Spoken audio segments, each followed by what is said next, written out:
Priyanka's food ডায়েরিতে সবাইকে welcome. আশা করছি যে যেখানে আছো সবাই ভীষণ ভালো আছো, আর সেটা জানিয়েই আমি শুরু করছি আমার আজকের রেসিপি। আমাদের প্রতিদিনকার মতো যে কাজ আছে প্রত্যেকের লাইফে, সেই কাজ কিন্তু আমাদের করে যেতে হবে যে কোনো পরিস্থিতিতেই। তো আজকে আমি যে রেসিপিটা শেয়ার করছি সেটা হচ্ছে ঝুড়ো আমের আমতেল।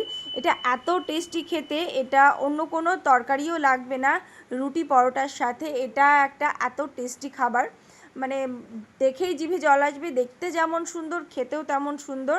আমার অন্যান্য রেসিপির থেকে, মানে অন্যান্য যে আমতেল বা আচারের রেসিপি তার মধ্যে থেকে আমার তো এটা বেস্ট লাগে। তো চলো সেটা আমি কি করে বানিয়েছি তোমাদের সাথে শেয়ার করে নিই। এখানে নিয়েছি রসুন, নিয়েছি কাঁচা লঙ্কা আর আম, সবগুলোকে ধুয়ে সুন্দর করে শুকিয়ে নিয়েছি। এবারে কিন্তু আমি এগুলোকে খোসা সমেতই আমগুলোকে টুকরো করে একদম ঝিরিঝিরি করে কেটে নিয়েছি। এটা আমি বটির সাহায্যেই কেটেছি, তোমরা চাইলে ছুরি দিয়েও করতে পারো। আর ওদিকে রসুনগুলোকে আস্ত রেখেছি, আর লঙ্কাগুলোকে আমি মধ্যখান থেকে একটা কাট করে নিয়েছি।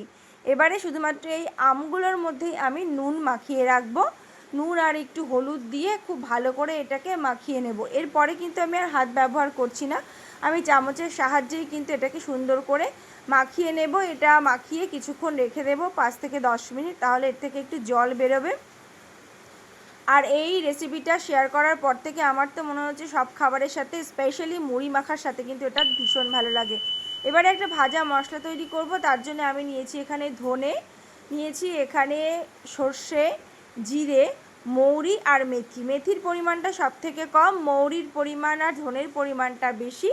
আর তার থেকে একটু কম হচ্ছে এখানে সর্ষে, আর তারপরে আছে কিন্তু জিরে। তো এই মশলার অনুপাতটা তোমরা দেখে নিলে এইভাবেই কিন্তু মশলাটা নিও, তাহলে খেতে একদম সুন্দর হবে আর একটা সুন্দর একটা অ্যারোমা বেরোবে। আর অবশ্যই কিন্তু এটা হাই ফ্লেমে না, খুব কম আছে এটাকে ভাজতে হবে, মানে জাস্ট একটু গরম হবে, গুঁড়ো করতে সুবিধা হয় সেরকম অবস্থায় কিন্তু এটাকে আমরা ভেজে গুঁড়ো করে নেব। আর এরপরে যে আমটা আমি নুন আর হলুদ মাখিয়ে রেখেছিলাম সেটাকে কিন্তু একটা সুতির কাপড়ে খুব ভালো করে নিংড়ে যতটা সম্ভব জল বের করে নিয়েছি। এবারে কিন্তু একটা পাত্রে আমি সেই আমটা নিয়েছি, একটুও কিন্তু এতে আর জল নেই। এর মধ্যে দিয়ে দিলাম আমি কালো জিরে, আর দিয়ে দিচ্ছি আমার গুঁড়ো করে রাখা মশলাটা। আমি কিন্তু বারবার বলছি এই মশলাটা কিন্তু একদমই খুব বেশি কড়া ভাজা হবে না, জাস্ট একটু হালকা গরম হবে, সেই অবস্থায় নামিয়ে নিতে হবে। আর দিয়ে দিলাম এখানে কাশ্মীরি লঙ্কার গুঁড়ো। ঝালের জন্য তোমরা এমনি লঙ্কার গুঁড়োও দিতে পারো, কিন্তু এটা আমি দিচ্ছি না, কারণ যেহেতু আমার বাড়িতে লঙ্কার গুঁড়ো খাওয়া সবাই খুব একটা পছন্দ করে না। আর আমি এটাতে রসুন দেবো, রসুনটা খাওয়াটা উপকার, সেই জন্যে আমি আর শুকনো লঙ্কার গুঁড়োটা ব্যবহার করছি না। ঝালের জন্য আমার পছন্দের কাঁচা লঙ্কা আমি এতে অ্যাড করছি। এবারে কিন্তু আমি তেল নিয়ে নিয়েছি, বেশ অনেকটা পরিমাণ তেলের মধ্যে আমি দিয়ে দিলাম আমার টুকরো করে রাখা কাঁচা লঙ্কা আর রসুন। এটাকে দিয়ে আমি ভাজা করে নেব। দেখতেই পাচ্ছ ভাজাটা কিন্তু হয়ে গেছে এখানে খুব সুন্দর করে।